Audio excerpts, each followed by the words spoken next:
The following program is classified MA. It contains frequent coarse language.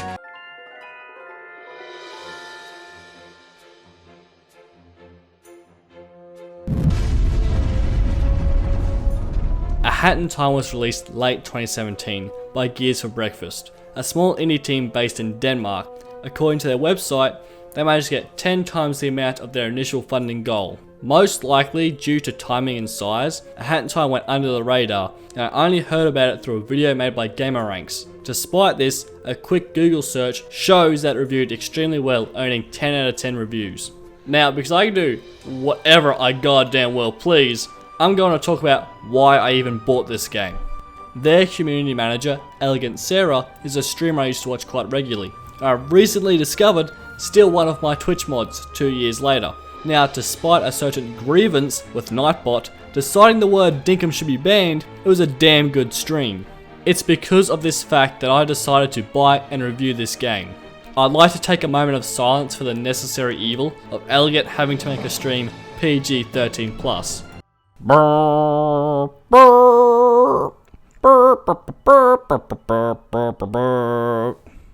When I first started playing A Hat in Time, I wasn't entirely sure how I'd go about this review, because quite frankly, I play video games like a fucking psychopath. 50 cal, it's 50 cal Friday. Come here, little buddy. Scream as I use your carcass as a fucking human health bar, you goddamn pinata. You're not you when you're hungry. Snickers satisfies. By the way, it's the only thing rumors are good for. Being my ride around the house for no reason at all. Look at its tears. I guess not much really changed. Anyway, to my point. Its cutesy art style makes this game seem like it's aimed at a younger audience, but then I meant Snatcher, and I fucking love this guy. Tell you what though, hang on a minute, you get to live! That's right, aren't you lucky? Normally I'd eat your soul and toss your body, but you're a lucky one. You won the lottery, because I just happened to be missing a brain-dead servant. That's right, the old one got himself killed, his head popped off, and now I need a new tower boy. He was only supposed to steal my soul, but it stole my heart as well. To be honest, I was just as surprised as him.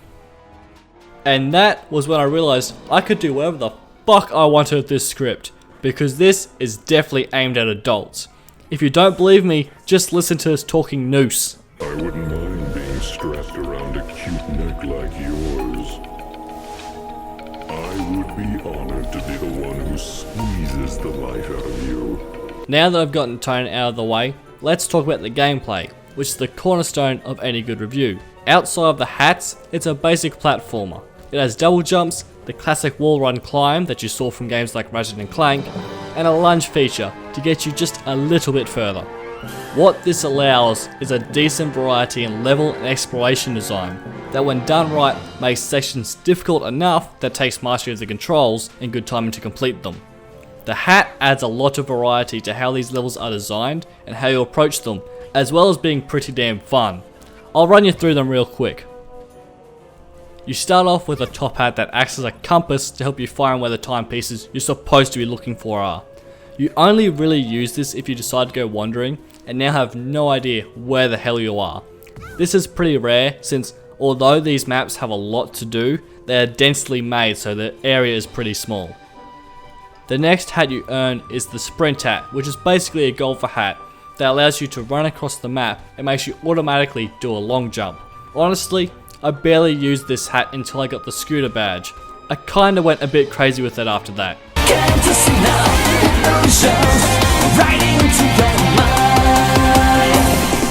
Deja vu, I've just been in this place before. Higher on the street, and I know it's my time to go. Going new, and the search is a mystery. Standing on my feet, it's so hard when I try to be me. Whoa, deja vu, I've just been in this time before. Higher on the beat, and I know it's a place to go. Going new, and the search is a mystery. Standing on my feet, it's so hard when I try to be me. You know, I'm starting to think I have a problem with that song. The third hat I unlocked would have to be my favourite, because it's a massive witch hat, but more importantly, it allows you to throw bombs at enemies and destroy items covered in gold tape. However, all I could picture was this.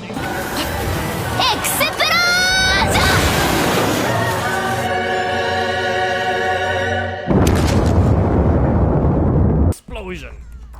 That ringing in your ears, son? It isn't tinnitus, it's freedom. The fourth hat you'll get is the ice hat, which is used on the snowflake jumping boards to send you flying to specific areas of the map. It can also be used to block an attack, but honestly, it's a pretty boring hat. Your fifth hat is a furry mask that I really couldn't take seriously, because it just looked like an eyes glow meme to me.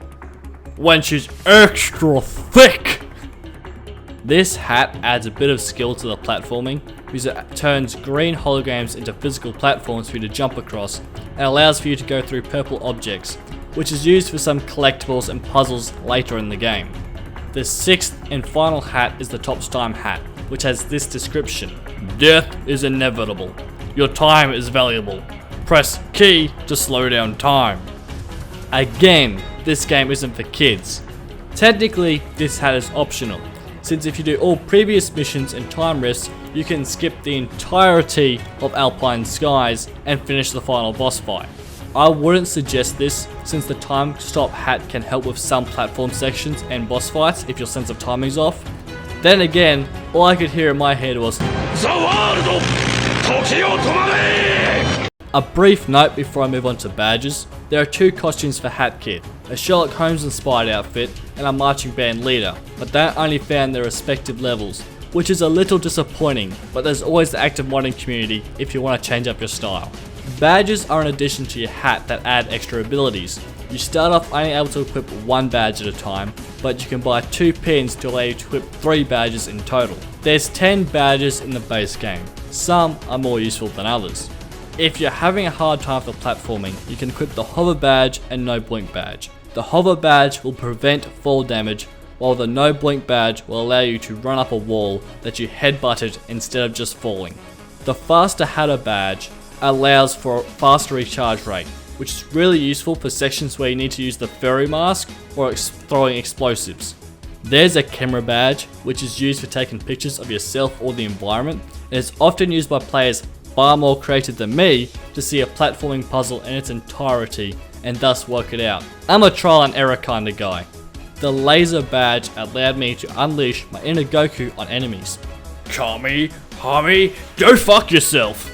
Obviously, we know I love the Scooter Badge, but the Hookshot Badge is not only necessary to complete the game, but it's also fun to use and allows you to explore a larger area of the map like fucking Spooderman. Lastly, we have the Magnet Badge that collects health and pawns easier, the Useless Mumble Badge that was part of the Kickstarter, the Compass Badge that makes finding collectibles super easy, and finally, the One Hit Hero Badge for your inner masochist that just wants to scream out, "Harder, Daddy!" Now that I've definitely lost half of my viewers, let's talk about the world. There's 4 worlds in total, all with a completely different tone and art style and design. Each world is broken up into multiple levels called acts, which allows them to modify the world for various reasons. The first world you jump into is a cutesy mafia island, where you meet Mustache Kid and set up events for later on down the story. This is a really densely packed island, requiring you to come back each time you get a new hat to collect all the collectibles lying around the map. But most importantly, you really want to do this. It's fun to come back and play around with your new ability and reach areas you couldn't before. I'm particularly fond of the second act, which is a reference to an old sci-fi called "And They Came From Outer Space." The reason I'm particularly fond of this act is because if you fall into mud puddles, you get coated in mud and start walking around like a zombie with glowing eyes. When like this, all Mafia will run away from you, and this results in you chasing a conspiracy theorist across floating platforms. It's just oddly entertaining and shows the love and creativity put into this project. The second world you'll go to is Dead Bird Studios, where you get dragged into being the star of 2 movies and you don't get paid at all, because you didn't sign a contract. This has a completely different design and style to the previous world. With DJ Grooves, your levels are about promoting yourself with some interesting interactions and the conductor has you solving a murder mystery and racing through a train as it gets ripped apart, jumping all the obstacles and trying to defuse the bomb in time. This level is really challenging, especially if you're going for the no time to explain achievement, which requires you to complete the level without dying or time extensions. Train Rush was one of my favourite levels. World number 3 is where we get to meet our boy Snatcher. In every scene, Snatcher just makes my day with his casual madness, arrogance and evil doing. He's just a really fun villain with classic moments like the mail delivery level. I'm not heartless. Every so often I sneak into mailboxes and steal letters, then deliver them to my minions. That way it's almost like someone cares about them. But our last mailman has gone. Poof. You'll have to do. Now, this world is a complete tonal shock, as we have suicidal firefoxes that you kill with soul paintings, talking nooses, spirits talking about how it would hurt if you fell off this tree, arms that drag you into purple sludge, and a legitimately scary mansion level. On a side note, I'm pretty sure Hat Kid is canonically a fucking psychopath. The creatures, music, colour palette and everything about Subcon Forest is just alien and intriguing. This is also where you get the Dweller Mask and the Hookshot, so exploration becomes more varied and difficult, adding to that sensation of wonder. And yet, despite things like Snatcher reading How to Kill Kids, it manages to be goofy and fun. You even fight the Toilet of Doom. The fourth world has 3 distinct floating islands to explore. The giant lava cake, the Twilight Bell that transports you to a whole new dimension, and a giant windmill. The lava cake was definitely the most original platforming level, and the Twilight Bell definitely had some challenging and fun levels, but the windmill wasn't as fun or as memorable. It's a minor complaint, it still did a great job. The fourth world has the largest amount of variety in it, but overall, I just didn't connect with it. Okay, so this is present Davo. Turns out, past Davo was a fucking dumbass and forgot to talk about time rip. Trust no one, not even yourself. Here's basically what a time rip is before I fucking bleed out. Basically, it's just an entire platforming level, most of the time set underwater, and I just expect a fucking whale lord come out of fucking nowhere. I'm gonna need myself a fucking ambulance. I'll see you later. Combat is pretty basic. You can jump on enemies like Mario, do a Sonic style aerial attack, hit them with your umbrella, bombs, and a fucking laser. But that doesn't mean the boss fights aren't original and fun. The boss fights are what sold me on this game. At first, I thought this would be a good game for Switch, because you can do levels in short bursts, but then I did the first boss fight, and it surprised me with its difficulty and clever design.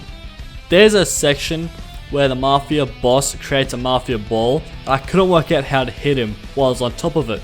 But then Mustache Kid says, climb the ball and hit him. Then I realized, dumbass used the alcove to climb up and hit him. Also, the music for that boss fight was fucking perfect.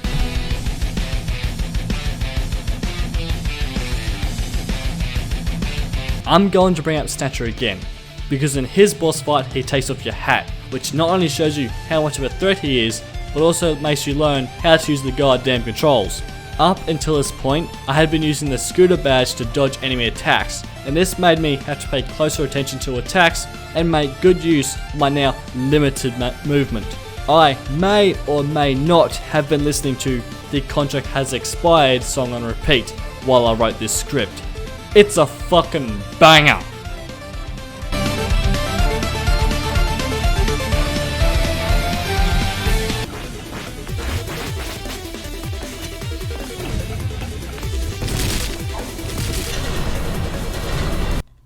What the fuck? I don't know if I have alcohol poisoning or I'm on fucking LSD right now. The final boss fight feels like trying to find an anime character while on an extreme LSD trip. It requires all your previous skills, learning attack patterns, using hats to dodge attacks, and if you have to, slow down time to get extra hits in. The best way to use the explosive apples and just movement in general. It took me half an hour to beat it in the first time, and despite the temporary blindness, I enjoyed every minute of the fight. Seriously though, I just hope this wasn't some kind of MK Ultra scheme. Are traps gay? There is such great attention to detail when it comes to animation and visual design, and I love it. When you jump into water, you're covered in bubbles from when you dive. Jumping on a burger cushion has multiple animations, and if you jump on a steep wall, your character actually falls forward and slides down the wall, instead of that weird standing angle drop you see in most games. A few more notable animations: when you jump into the pillow fort, pillows are launched into the air. Changing hats has a cloud of dust. Burn marks on you after you fall in lava or fire. The Roomba's tears when you jump on it, and the removal of your enemies from existence. There's been a lot of attention to detail put into this game, and it shows a level of polish I don't normally see in a lot of games. This same level of detail is also given to the audio. The Roomba was a robotic whiny noise that isn't painful to hear. You can hear the bubbling of lava, and when standing on a magical platform, Gears for Breakfast uses a different sound to that of hard ground. That's something they could have skipped, but chose not to, and I really appreciate it. I regret not buying the soundtrack, because the boss songs alone are worth it. They add to the intensity of the fight, and are just great songs by themselves. If I've done my job correctly, you should be hearing them play in the background. Gears for Breakfast continues to support this game with DLC and goofy gimmicks like 50-person multiplayer. They also do community mod streams with either a few of the devs and Elegant Sarah together, or just Elegant, play through a bunch of fan-made maps and mods, and Gears for Breakfast promotes some of the really well-designed maps. It's this sort of support that has earned A Hat in Time a permanent installation, because there'll always be content coming, through either by devs or by fans. If you haven't worked it out by now, I thoroughly enjoyed my time with this game, despite it being nearly a polar opposite of my normal taste. Every part of this game was well crafted, and I could sit here and enjoy the game the entire way through. My first impression of its impact was getting up excited to play the game, but as time went on, I actually started to try and find more ways and excuses to play it, which is a rare thing. I'm going to give it a 10 out of 10 with a fair dinkum seal of approval. I enjoyed this game so much that I went and paid full price for the DLC. Please watch your step, miss. It's a big drop past this railing. Hello, miss. We hope you like the ship. We work very hard to keep it clean and tidy. You look too young to gamble to me. Sorry, miss. Also, please stay off the desk. That's it. We're going on a fucking crusade. If you're after a good platformer, I couldn't recommend this game high enough.